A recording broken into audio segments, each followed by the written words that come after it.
here's a quick review. I had been traveling and living out of my car for about 6 weeks.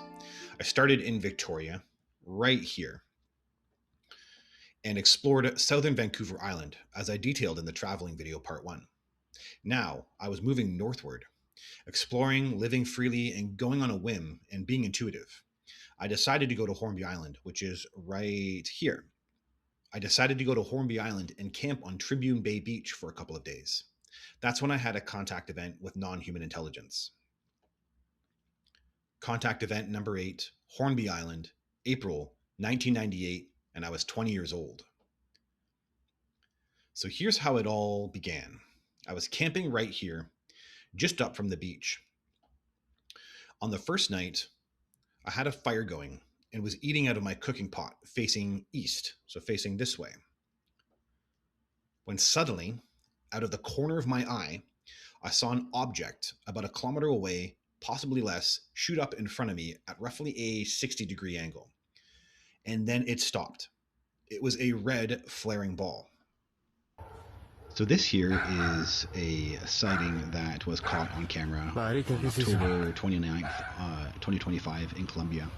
And it actually is very much what my object looked like on Hornby Island on April of 1998, but more red, like my original videos of my orbs that I filmed back in 2020. So yeah, these that object on the left is definitely anomalous, and I saw it circulating online, and it really brought back memories of that night. Just that brightness, extremely, like, that's exactly what it looked like. So I've just found that really cool to catch that. This is what it looked like. It was so bright that I couldn't see what it was, but it was flaring, kind of doing this, massive flaring. So I thought it was a flare. I knew an army base was in the area in Courtenay, but I was wrong that they would be out here on Hornby Island, as it's an Air Force base and not a naval base, and there were no aircraft in the area at the time. Now, there were 3 things about this object that were uncharacteristic of a flare. So number 1, it shot up at a 60-degree angle and stopped abruptly. Number 2, it hovered in place, unlike a flare that would trickle down. And 3, there was no obvious smoke coming from it. Without having any other knowledge, because I was a 20-year-old at the time, and I knew nothing about this type of stuff, I leaned towards a logical conclusion that it was a flare, and kept eating my dinner. But then its prolonged stationary flaring began to put me on edge. Eventually, the flare started lowering into the forest, illuminating the trees all around it. At first I thought, yeah, okay, it's just a flare. But then it was in the forest, and I felt something was in the woods. So it made me a little nervous, but I kept eating. In those days, I just went to bed when it got dark. So once I was done eating, I washed my pot in the ocean, made my way back up to my tent, and put out the fire. Right before I went to bed, I looked into the forest and thought, it feels like something was in those woods. And in those days, living on the edge meant relying solely on my intuition. So after taking a moment to listen within, I felt safe, and so I decided to go to bed.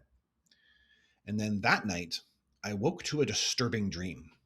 Now that I'm addressing the more traumatic content openly, I'll tell you the dream, which I've never revealed before. I dreamt about a large creature, like a big ogre. Its eyes were black, and its face was weird, almost smiling in a disturbing manner, and its presence was overtowering me.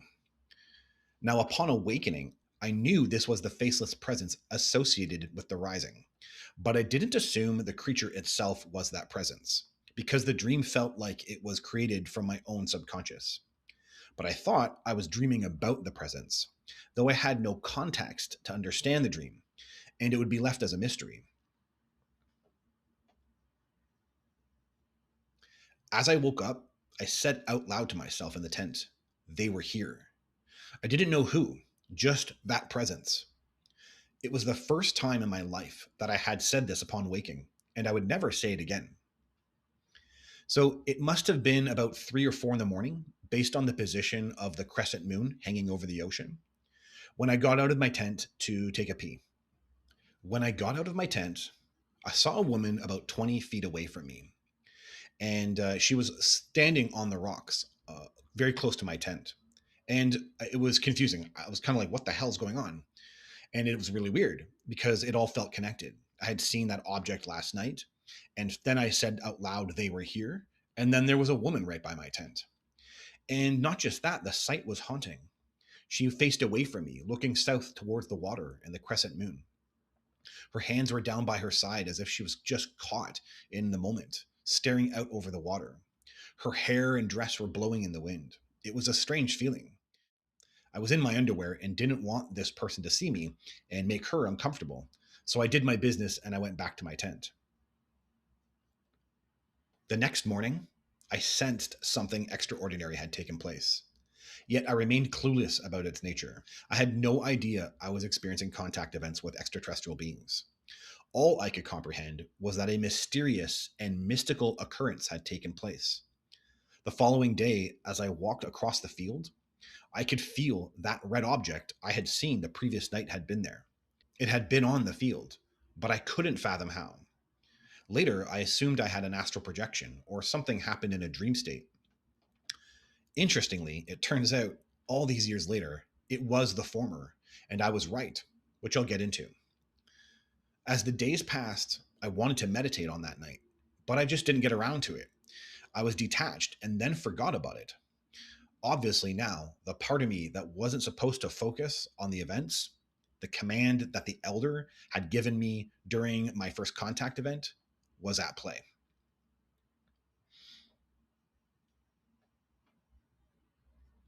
21 years later, I began to have flashbacks about that night.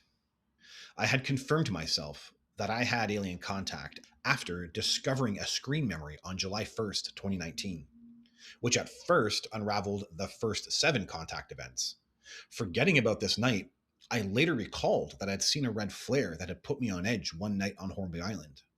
At that point, I had forgotten how pinnacle seeing the woman on the beach was, to later casually recalling her and then synchronistically witnessing other sightings of anomalous objects in the sky, all while I was traveling. But all it took was recalling the feeling of that night, and images began surfacing.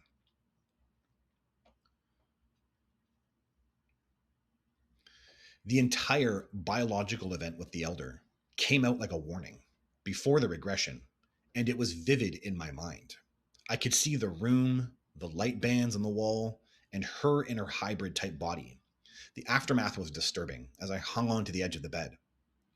I remember the moment I realized those flashbacks weren't my imagination. I was in a Starbucks after a long walk along the seawall here in Vancouver. Although I had the flashback prior, I wasn't sure if it was real. As I sat there in a chair looking out at the street, it dawned on me how real it was.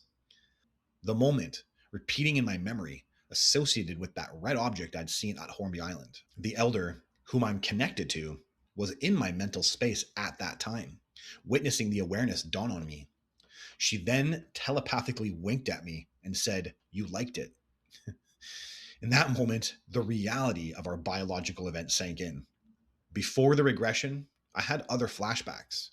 One where I was in a room filled with red light and the elder was there. Stepping off of a craft and looking up at a mustard yellow atmosphere in amazement was also another flashback. Another was witnessing the buildings of the city up close as I walked down the walkway into the lower structure. I also recalled waiting at the elevator as I went to the humanoid's apartment, not really knowing the circumstance, but I recalled being in front of an elevator. And finally, I knew I had hung out with the elder uh, before I had any of the regressions. It was all just part of the flashbacks. And I knew that we were relaxed in an almost sweet type of fashion. And when we did, she was at my left. Like I kind of remembered the layout.